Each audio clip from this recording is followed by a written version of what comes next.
আর চাকরি প্রার্থীদের জন্য আজকে একটা জরুরি সংবাদ আমরা এখানে নিয়ে এলাম। যারা গত বছর নভেম্বর মাসের 16 এবং 17 তারিখে ক্লার্কশিপের প্রিলিমিনারি পরীক্ষা দিয়েছিলে, ক্লার্কশিপ 2023 তার প্রিলিমিনারি পরীক্ষা দিয়েছিলে, তাদের জন্য একটা ভালো খবর যে কোনো সময় এর রেজাল্ট বেরোবে। এই পরীক্ষার রেজাল্ট বেরোনোর সময় এসে গেছে। যারা পরীক্ষা দিয়েছিলেন তারা খেয়াল রাখবে এবং এর রেজাল্ট ওএমআর শিটেও দেওয়া হবে, সেটাও পাবলিশ করা হবে। আশা করা যাচ্ছে সেই স্ক্যান কপি ফেব্রুয়ারি মার্চ মাসের কোনো এক সময় এটা প্রকাশিত হবে। কাজেই যারা এই পরীক্ষায় ফাইনাল সিলেকশন আশা করেছো তারা মেইন পরীক্ষার জন্য তৈরি হও। মেইন পরীক্ষা নিশ্চয়ই জানা আছে যে দুটো পেপার, বাংলা এবং ইংরেজি, ডিসক্রিপটিভ টাইপে পরীক্ষা হবে। সেখানে ইংরেজিতে যা থাকবে বাংলায়ও প্রায় সেই একই বিষয় থাকবে, যেমন রিপোর্ট লেখা, প্রেসি বা সামারি করতে দেওয়া ইংরেজিতে, এবং একটা ট্রান্সলেশন। যারা বাংলা বিষয়, যাদের বাংলা ভাষায় যারা পরীক্ষা দিচ্ছে তাদের বাংলা থেকে ইংরেজি করা, এবং উল্টো যে পেপারটা থাকবে সেটা বাংলা, হিন্দি, নেপালি, উর্দু এবং সাঁওতালি ভাষা। তো আমাদের ছাত্র যারা অধিকাংশই এখানে বাংলায় মিডিয়ামের, অর্থাৎ বাংলা মাতৃভাষা যাদের, তারাই এই পরীক্ষাটা দিচ্ছে বলে আমরা বাংলার কথায় একটু গুরুত্ব দিয়ে বললাম।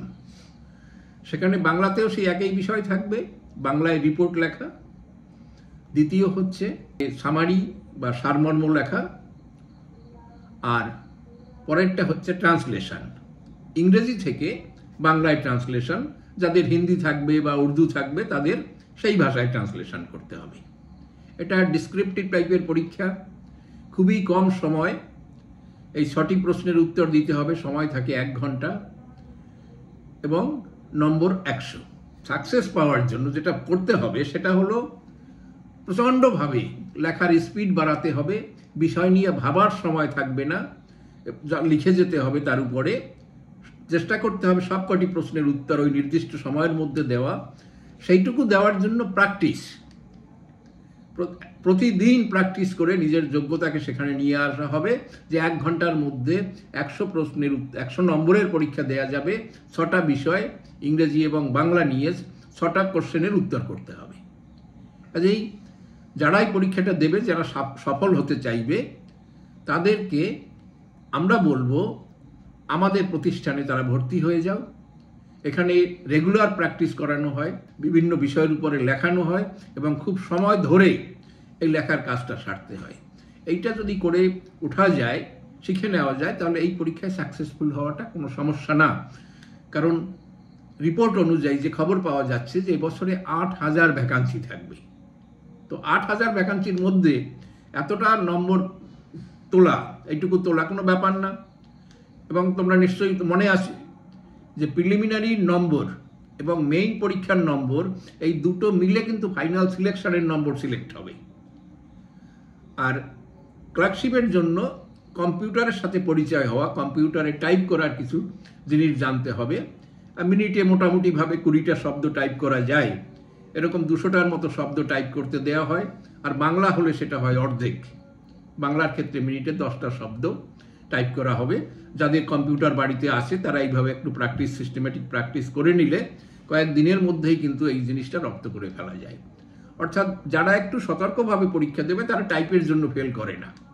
এবং টাইপে আগের সব বছরের অভিজ্ঞতা থেকে দেখা যাচ্ছে বেশ কিছু ভুল ত্রুটি হলেও সেটাও কিন্তু তাদেরকে ফেল করানো হয় না। অর্থাৎ টাইপ, কম্পিউটার জানা আছে, কম্পিউটারের সম্পর্কে পরিচয় আছে, কিছুটা টাইপ করতে পারে সেই জন্য। কারণ সরকারি যে কোনো অফিসে এখন অধিকাংশ কাজকর্ম কম্পিউটারে হচ্ছে। কাজেই কম্পিউটারের সাথে তোমাদের পরিচয় থাকতে হবে। সেই জন্য এখন থেকে ধীরে ধীরে কম্পিউটার প্র্যাকটিস করা, প্লাস মেইন পরীক্ষার জন্য তৈরি হওয়া। কারণ একটুও জায়গা ছাড়া যাবে না। আর এই পরীক্ষার আরেকটা বিশেষ জিনিস আছে, সেটা হচ্ছে প্রিলিমিনারির বিষয়ের সাথে মেইনের যে বিষয়, এখানে প্রত্যেকটা পেপার, প্রত্যেকটা পার্ট, সেখানে একটা কোয়ালিফাইং নম্বর ঠিক করা হয়।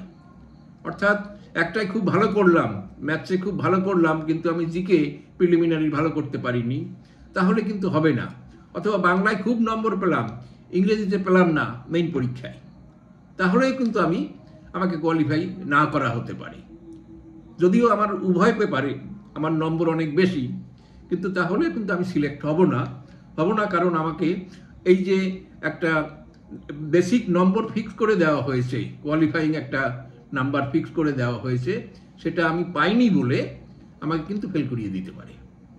কাজেই চেষ্টা করতে হবে সমস্ত পার্টগুলোতে ভালো পারফর্ম করা, এবং সেই পারফরমেন্স তখনই সম্ভব হবে যখন তুমি প্র্যাকটিস করবে রেগুলার বেসিসে। প্র্যাকটিস করতে করতে এই জিনিসটা রপ্ত হয়ে যাবে। না, 8,000 পোস্ট একটা বড় রকমের খবর, অর্থাৎ একটা বাল্ক রিক্রুটমেন্ট হবে। তার জন্য এখন থেকে তৈরি হও, কম্পিটিশানে দাঁড়ানোর জন্য তৈরি হয়ে যাও। সবাইকে আমরা সে কথা বলি, এবং তার জন্য আমাদের সাথে যোগাযোগ করো। Expert faculties, regular practice, regular class এবং রেগুলার মক টেস্ট এর মাধ্যমে নিজের পারফেকশন অ্যাচিভ করে নাও। আশা করি তোমাদের পক্ষে সাকসেস পেতে অসুবিধা হবে না। ধন্যবাদ।